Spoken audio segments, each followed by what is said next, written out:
Imagine you're dropped into a society where no one speaks your language, not a word.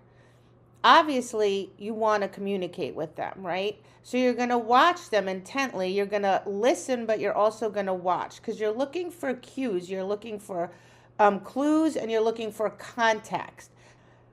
So let's say you're trying to learn some words, and when you're correct, you get reinforced in some way, shape, or form. Could be they just look happy, or they praise you, or something that you find reinforcing.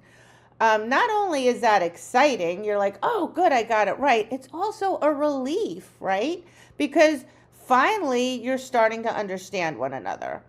Then suddenly they take that same word that you think you just figured out and they use it in a completely different context with different cues. Well, that's confusing, right? And when you can't figure out what they're saying, they get annoyed with you. So remember, physical cues are the dog's primary language. So I find that unless people have a background, some sort of a background in sports, that people are not self-aware at all.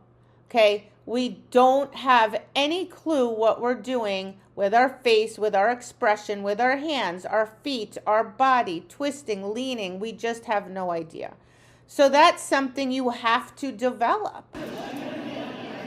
And that's my exact same finish cue that I give in training over and over. Exercise finished. I do that in training too when I have a judge to work with. So it's all choreographed. Every little piece, every little step is choreographed and trained. You don't get to decide what bothers them. They get to decide, right? Read your dog. Listen to what your dog says.